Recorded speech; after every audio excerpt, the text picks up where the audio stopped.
Hello, everyone. Thank you for participating in the webinar series. This is part 8 of our webinar series on learning, monitoring, and evaluation.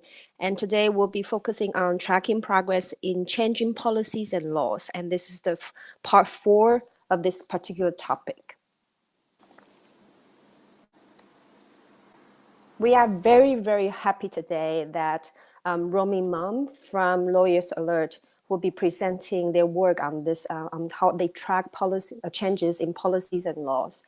And so my name is Pei Yao Chen. I'm with Amplify Change and Global Fund for Women. I will be moderating the webinar today. So a few housekeeping before we get started. This webinar will be recorded. Many people are interested, but they couldn't make it today. So we'll be recording and make this available on Amplify Change website. The content, the slides will also be translated into French, so that will be available as well. So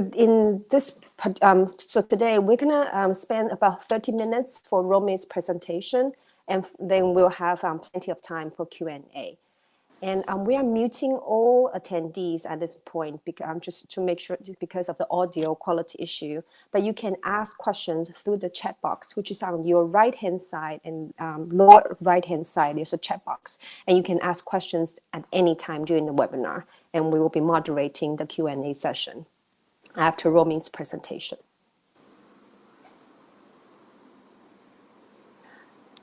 So just a reminder, this webinar is part of the webinar series, that each webinar is led by an Amplify Change grantee and focus on a specific topic. In the past, we have 6 or 7 sessions on different M&E topic. And today, this is focused on tracking progress in changing policies and laws. And we have a few more to come, so stay tuned. With that, I'm handing it over to Romy. Yeah, thank you so very much, Rachel. And thank you all for coming. I'm happy to share our work with regard to tracking progress in changing policies and laws. As Per stated, we're an Amplify Change grantee in Nigeria, and the organization is Lawyers Alert. Now, Lawyers Alert is a human rights organization where lawyers have come together with other professionals, and we're committed to a vision of standing in for resource-constrained and vulnerable groups. And we believe this can be achieved not just through knowledge of rights, but also an environment where these rights can be enforced. Next slide. What we do in Lawyers Alert is principally in 4 categories or areas. And the first of what we do at Lawyers Alert is legal literacy. Now, legal literacy basically is trying to create not just knowledge, but awareness on our target group of their rights and the laws. And we do this through basically conferences and workshops, but most importantly is through the media, social media particularly. And what we've found to be very effective in Nigeria is Facebook, where we run Thursdays legal literacy series at 11 a.m. every Thursday. And it's been very successful in terms of the viewership and the reactions and interventions that have come from our legal literacy series on Facebook. We also monitor and document violations of rights violations. Now, largely what happens is when you create awareness, when people are aware of their rights and these rights are breached, naturally they will report on these rights, on these breaches or violations. And the purposes of reportage for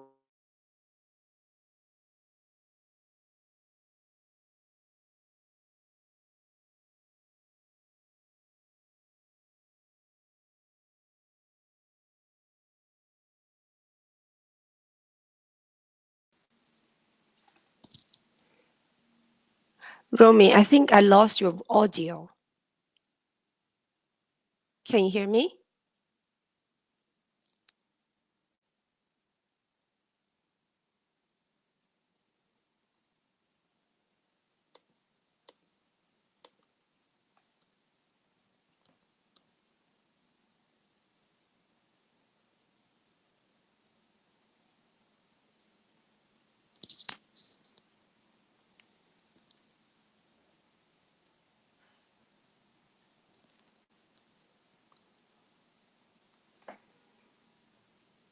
Okay, so apologies, we have some technical issues right now. Let me try to see if Romy can be reconnected. Just give us a moment. I think we lost him as a presenter. Please give us a moment and wait for Romy to call in.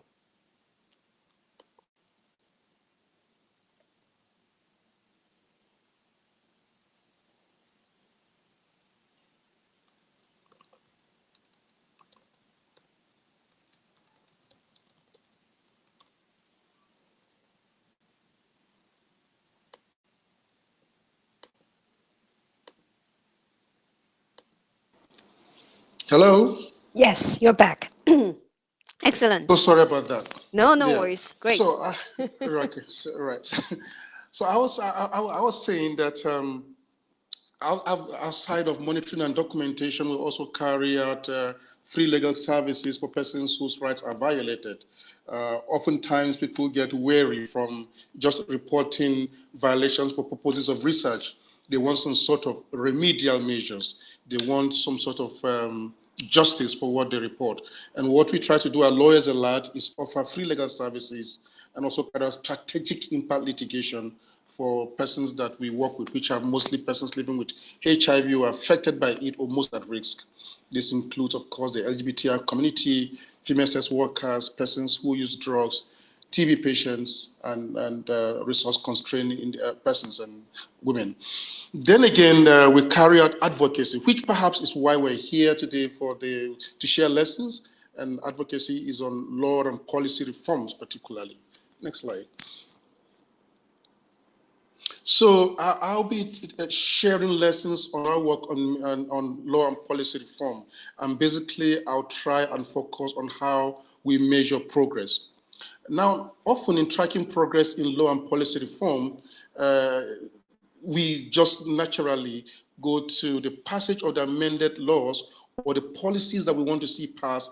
This is what we ordinarily consider as an indicator for measuring success.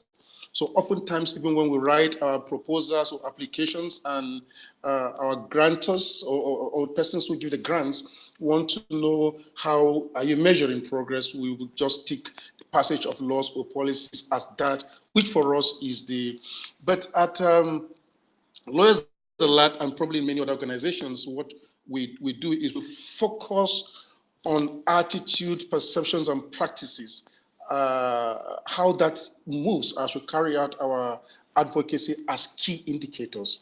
How we measure this, like I said, is focused on the attitudes, perceptions, and practices on the issue in which we're trying to see that laws or policies are amended, reformed, or passed. And so success in law and policy reform is embedded in these processes for us.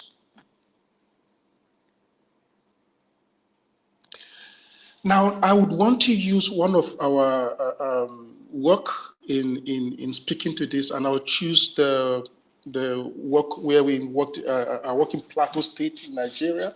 It's a state in north central Nigeria, and what we tried to work on that time was to see that we passed a law where gender equal opportunities for all genders, and this law was successfully passed. And I will go through the processes of what we did. And in those processes, we'll be able to hopefully see the way we measure progress in all of that.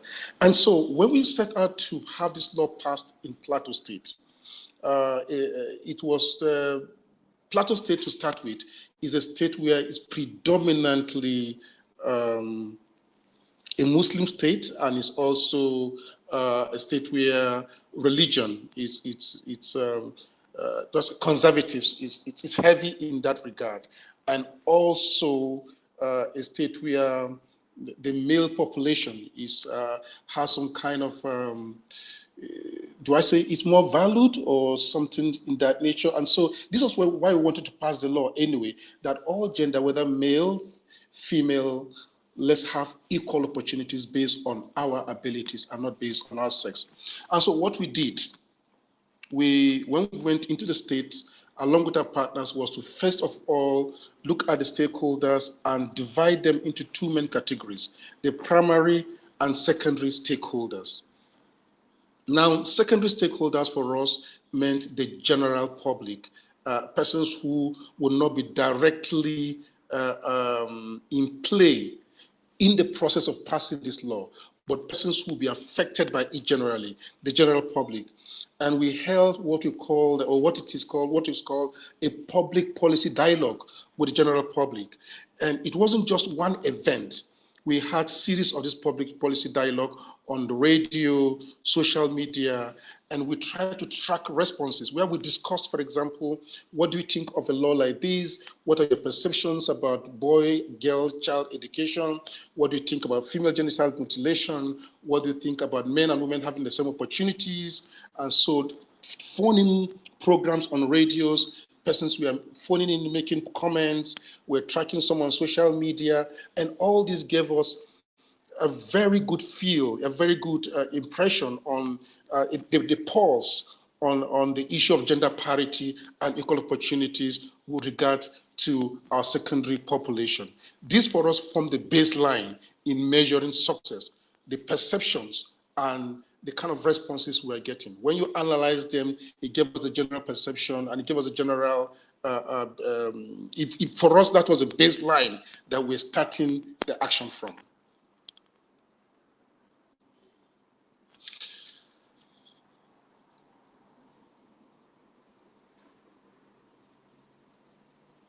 And for the primary stakeholders, am I still on? Hello? You're on. Yes. Romy, can you hear me? I can hear you now. Yes, you're on. Yes. Great. I hope I was on during the time I was talking about. Yes, you are. Yes, great. you are. Yep. Great. I muted myself, so there's no background noise. Okay, beautiful. So our primary stakeholders, of course, in talking about gender parity in Nigeria and especially Plateau State, were traditional rulers, who are the custodians of custom, religious leaders, women groups, and of course the legislators. For these groups, we held focus group discussions with them, which was more closely knit and elaborate. Now, these focus group discussions from the facilitators and the questions we asked gave us a whole lot of insights into emotions, values, thought processes, and a whole lot more. This was huge for us in developing baselines of the primary stakeholders. What are the legislators thinking? What are the traditional rulers thinking? What are the what are the women groups thoughts and all of that? Their responses gave us a lot of resources in capturing baselines. And so from these two, we're able to get baselines for both the public, the secondary stakeholders, and also the primary stakeholders. And the baselines also were very important for us in helping us develop an advocacy plan that was tailored towards some of the areas we felt needed emphasis for each group. And this project was implemented over a 12-month period. And within this 12-month period, we're gradually tracking the changing attitudes and all of that.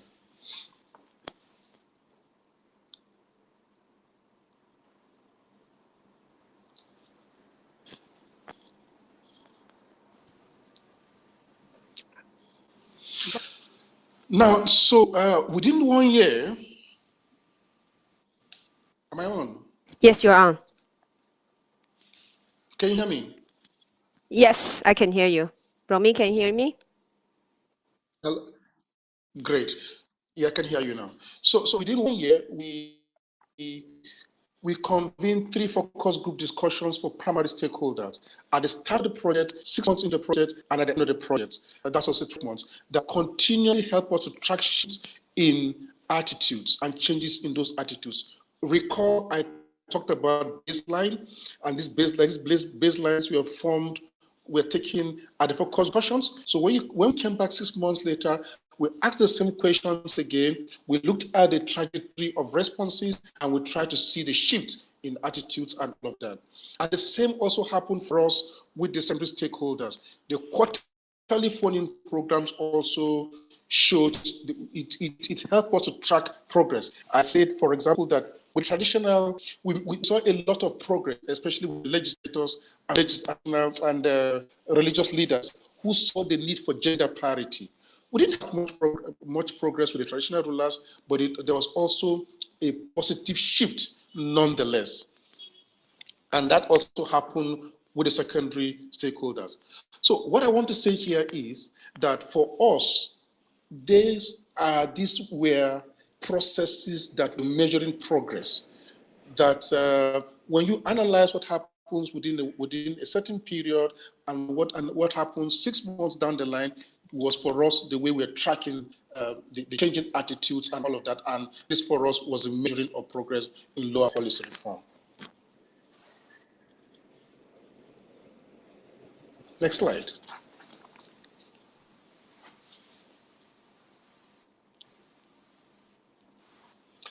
So, based on what we saw, we then developed a brief and also drafted the proposed law.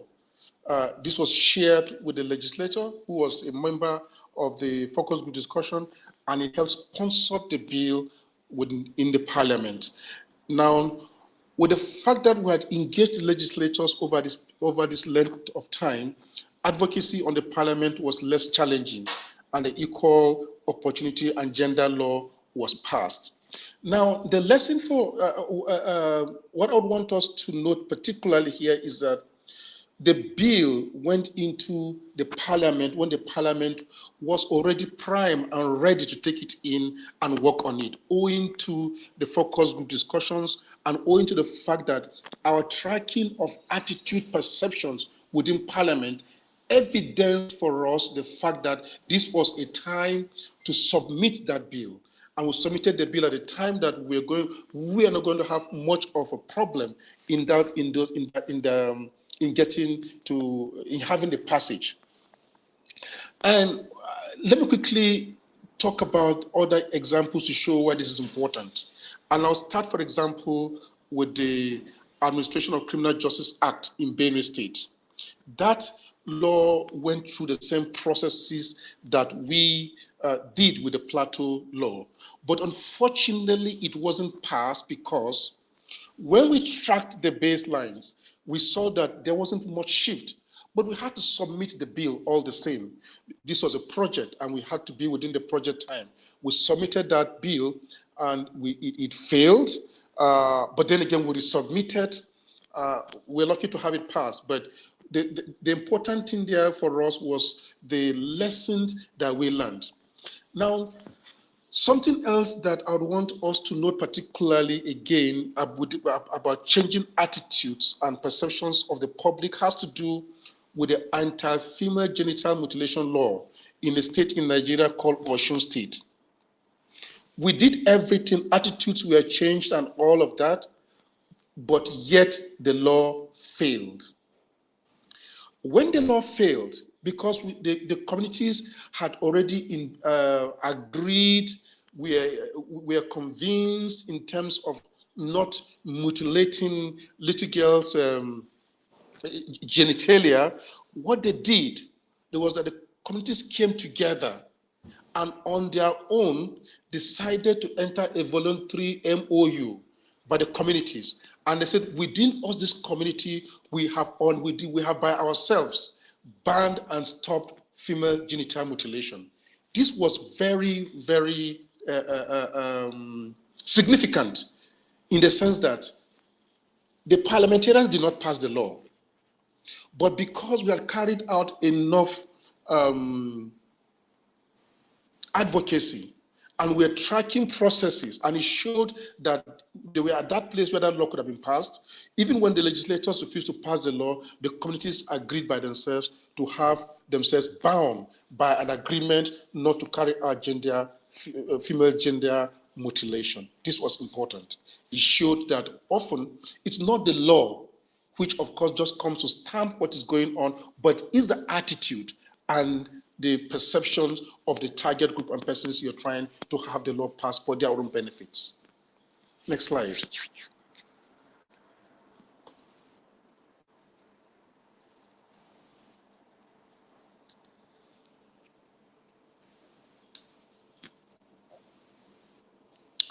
So, like I was saying, there are some places where you can muzzle your way to passage of laws and policies, but if the behavioral and additional changes do not occur, not much progress would have been made.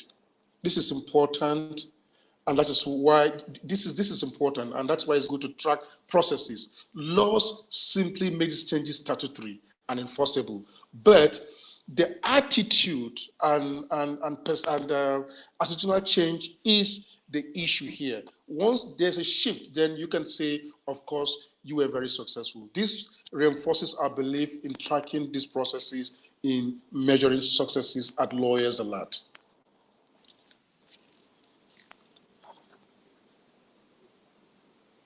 So, what are the lessons for us?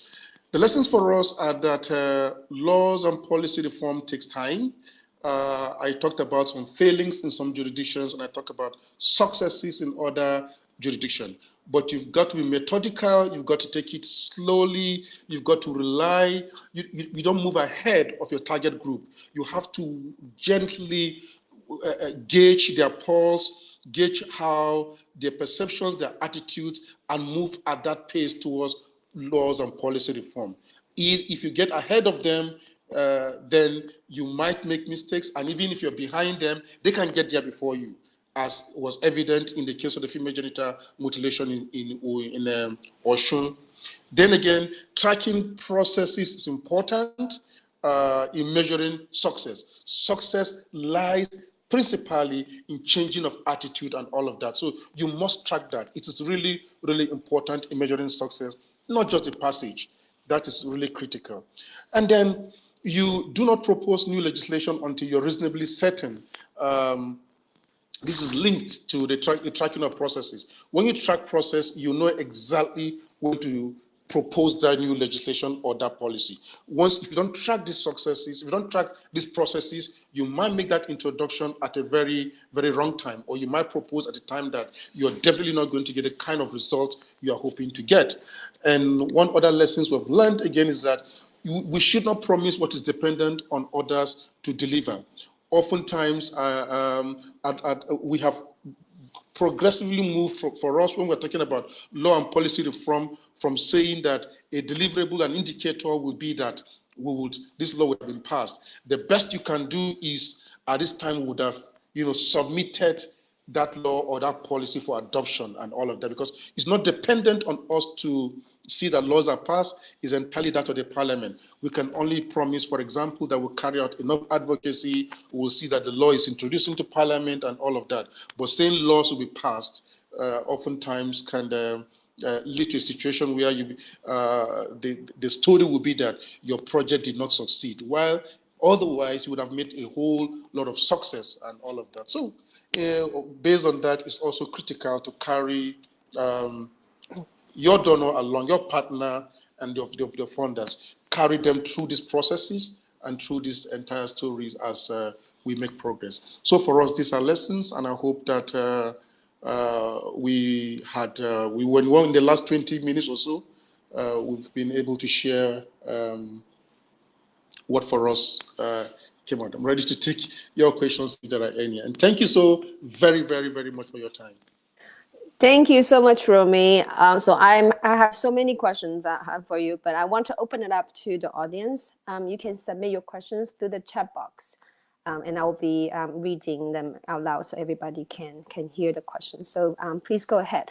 While we wait for the questions to come in, Romy, can I start by kind of going back to your earlier presentation on primary and secondary stakeholders. And I find that really interesting, the baseline you measure to kind of look at the attitudes, perceptions, and opinions about an issue.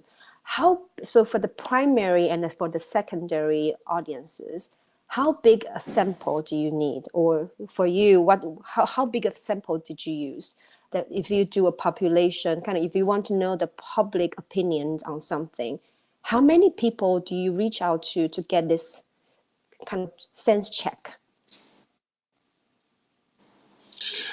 Yes, so for the public stakeholders, we really do not have any scientific ways of going about it. But for example, we ensure that radio programs, for example, are run at times what they call prime time, where a lot of persons tune in, a lot of persons ask questions, and a lot of persons make inputs as the radio programs goes on. We have one radio program, for example, for every fortnight. This can run for like a quarter of a year, and as the persons, as these programs are on, the sense persons sometimes keep calling to keep asking questions and all of that, and making inputs. So for the VAP Act, for example, the radio stations told us they were able to get across up to about 3,000 persons in terms of the 6 months it ran, getting responses and getting questions and all of that. And so for us, it might be the same persons talking, but 3,000 times, not, let me not say 3,000 persons. And so when you analyze that, that for us was it. For the primary stakeholders, it was much easy in terms of getting the samples of the women groups, the traditional rulers, the parliamentarians, for example. We went for the committee that was saddled with the responsibility of gender and human rights issues. Just the committee we worked with in the parliament. So those ones were much easy than the public. Public was general. We just threw it out there in the public for anyone to go in there and make inputs and all of that. And yeah, so that was the way it was. Yeah.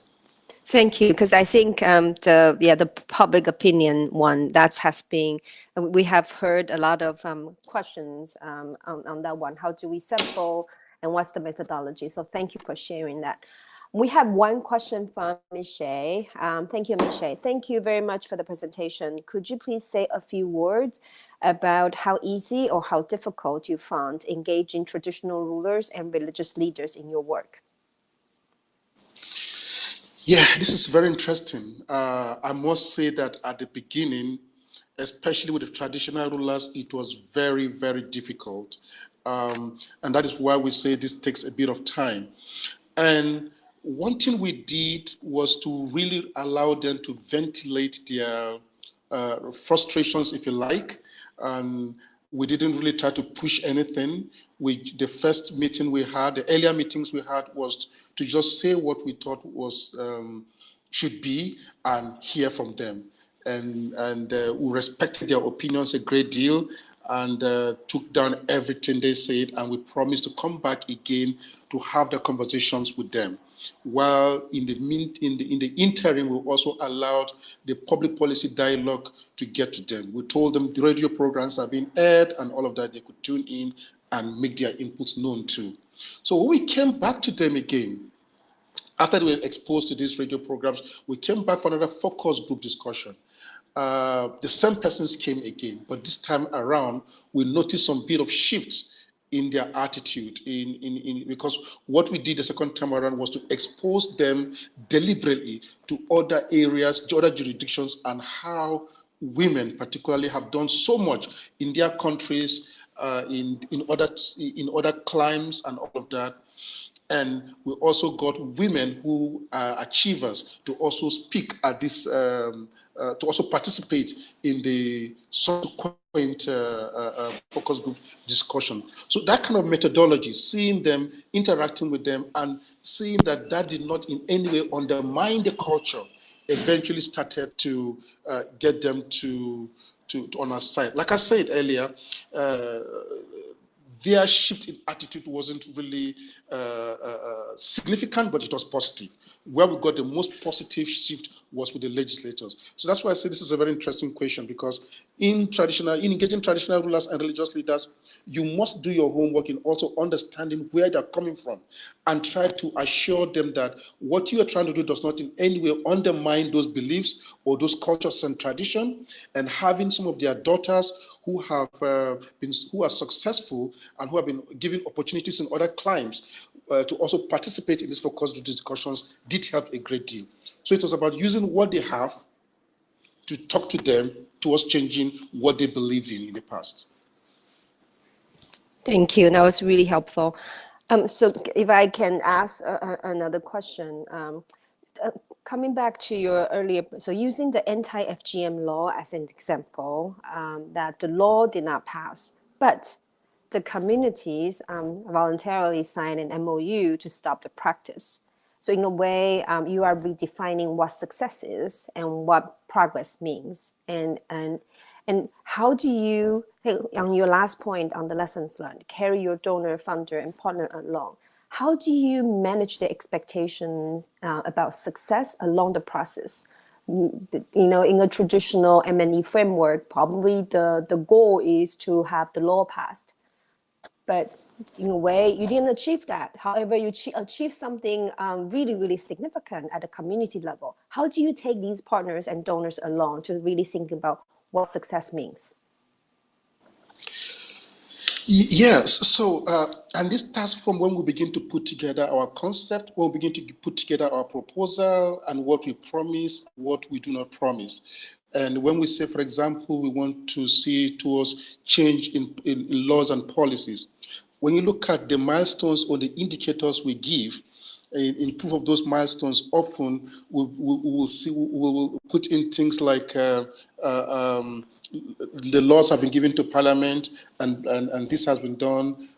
First reading, second reading. Those are just the norms. I guess what is important is to look at those milestones and indicators that speak to changing attitude and perceptions of the persons, and saying, for example, we'll be submitting a report of the baseline at the start. After that, we'll be submitting another report 6 months later to show any shift. And what we're focusing on at that time would be the attitude. Like I said, it also depends. I mean, I want to share, for example, some of the tools we use, and that will evidence how these shifts happen, the percentages in shifts and all of that. And also sometimes getting your donor to come to some of these meetings. Amplified change, for instance, I know we're very, very excited at the issue, for example, of communities signing an MOU of saying, look, we will not carry out genital mutilation in our communities no more. Because laws can be broken.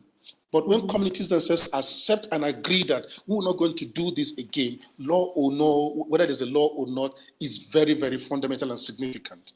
And what we are doing now is to carry those MOUs back to the parliamentarians and saying, well, this is what we wanted you to pass. The communities are going down this route. You may want to reconsider your position again. And we're waiting to see what will happen, but we have done that. So it's about, I don't think there's any magic in carrying your donor along. It's just about being in constant communication with your grant manager and saying, well, this is how we're going, this is what is good, and reporting even before your reporting time comes. And I think that has been very helpful. Our donor followed through the process and understood and appreciated, because we always kept them in the loop. We didn't wait for the 6 monthly report period to come, but we communicated with our grant managers consistently and saying, this is where we are, and all of that. And that really helped in them understanding the processes and where we're going with it. I shifted from passage of the laws, but to changing attitudes and behavioral change. Thank you. I think for me, the number one lesson learned from your presentation is that so to track changes in policies and laws, tracking the changes in attitudes, perceptions, and practices are equally important to the law change itself. So this is a really huge, really important lesson for me, from this conversation. So thank you. Let me see if there are questions from the audience.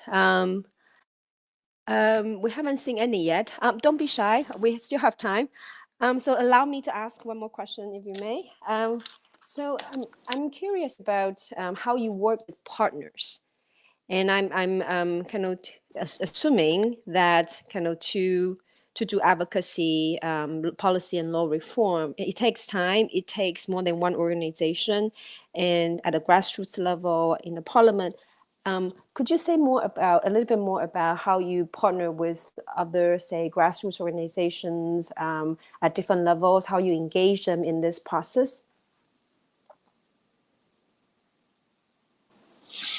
Yeah, so we deliberately go out to seek for small and medium-sized organizations, not your normal suspects, and these are normally found at the community levels.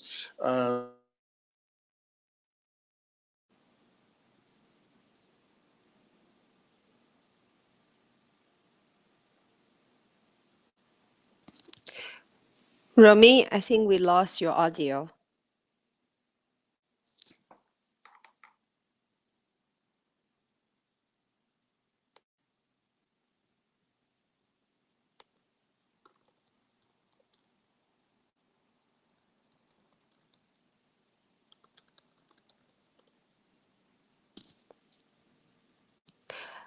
Apologies for the audio issue.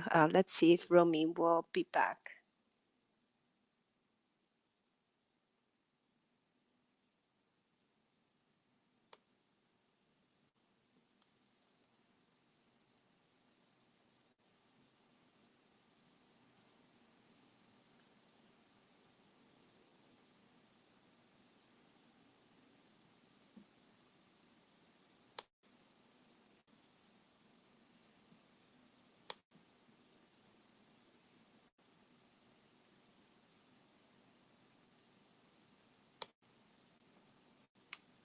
So he's calling and he's off, and let's see if he calls back.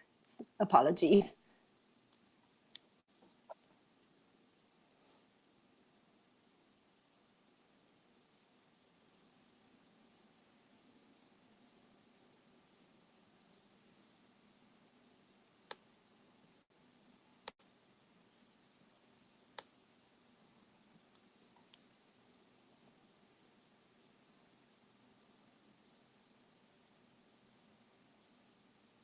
While we wait for Romy to call back, any questions or issues you want to raise from the audience?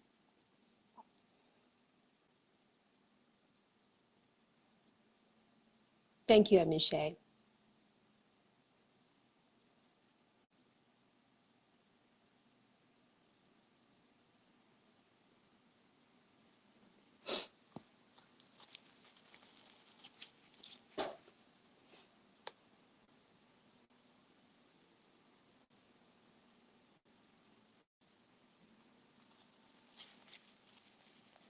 Let's wait for one more minute, and if we didn't hear from Romy, we'll end this webinar. We are closer to the end anyway.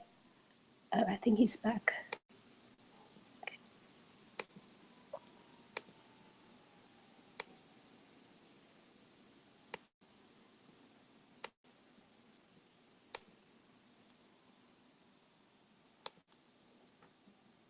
Hello?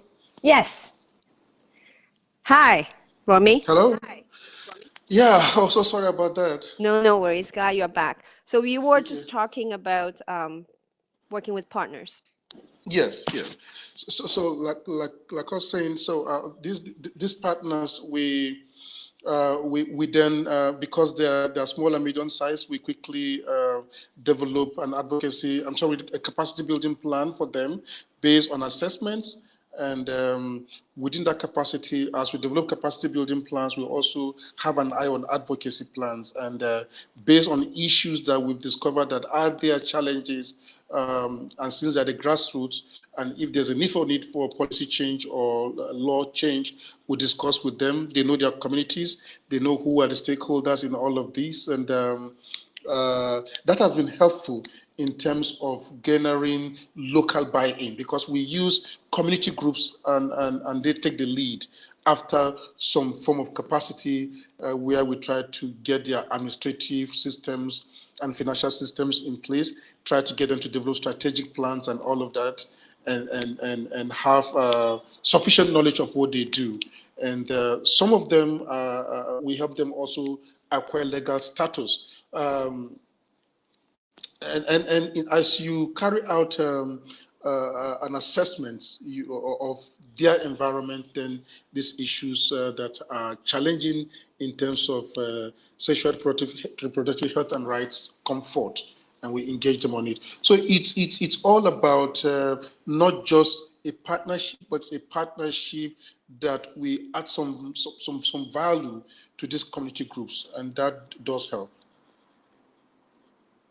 Thank you, Romy. That's very, very helpful. And you mentioned kind of tools for measurement, tools for assessing capacity. If there are things you are comfortable sharing, kind of tools, materials you're comfortable sharing, it would be great to share with kind of the Amplify Change community.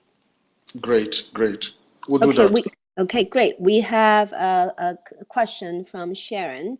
Hi, thanks for this excellent presentation. Can you talk about the best kind of advocacy approaches for last mile populations, those communities located beyond the reach of the roads, electricity, etc.?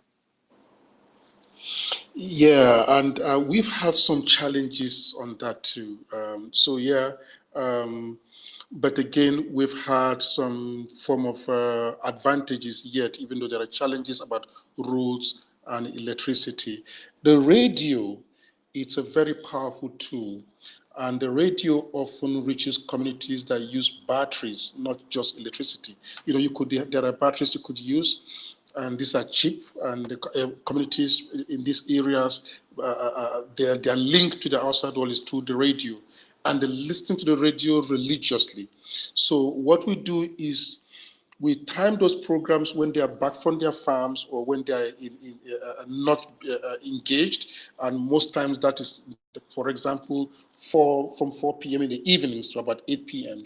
So when you run those programs there, you will find those communities sufficiently also carried along in terms of advocacy, because the only other way to reach them is by traveling into those areas and meeting with them.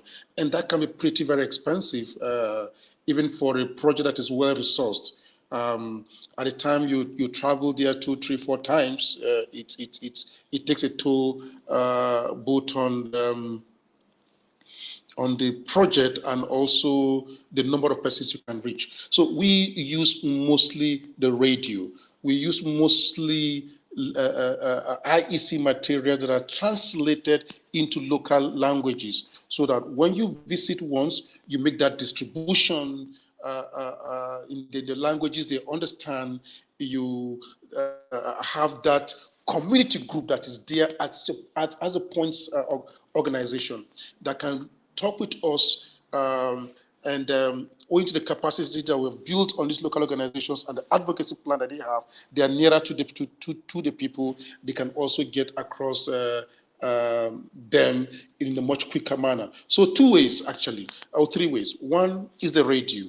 2 is local resources translated in the local languages, and 3, ensuring that there's a community group we are working around. We are working with them around those areas that find it easier to get across to them. Thank you.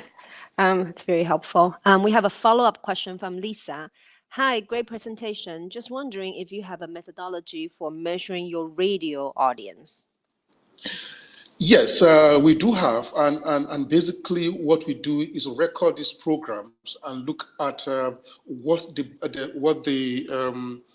the callers are saying with regard to the issue. How many persons call, the number of persons that spoke for or against or were in between, and when we analyze all of those, we get a percentage. So it's all about percentages. The 10 persons call, if 4, for example, spoke in favor of gender, like the gender equality, gender parity. We say, okay, we have 40% talking on this. If 4 speak against, we have 40 against.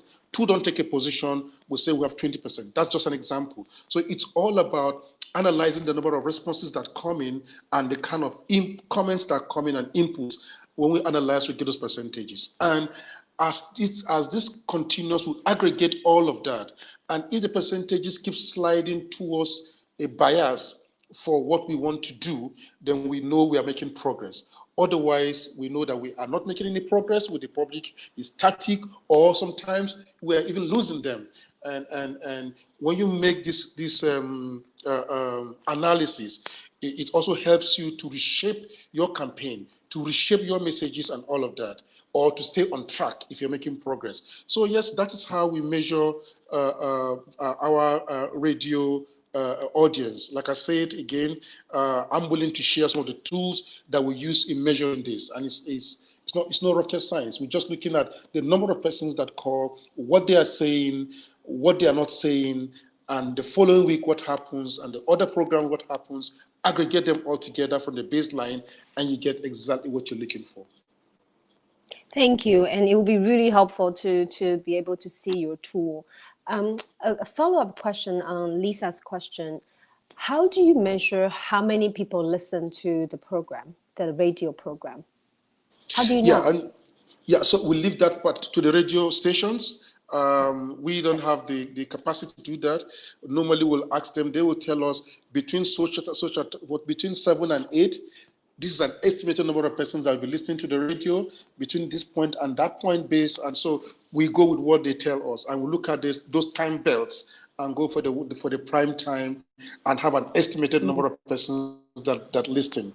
What we do know for sure is that when people engage in the program, because it's a phone-in program, it's a radio phone-in program.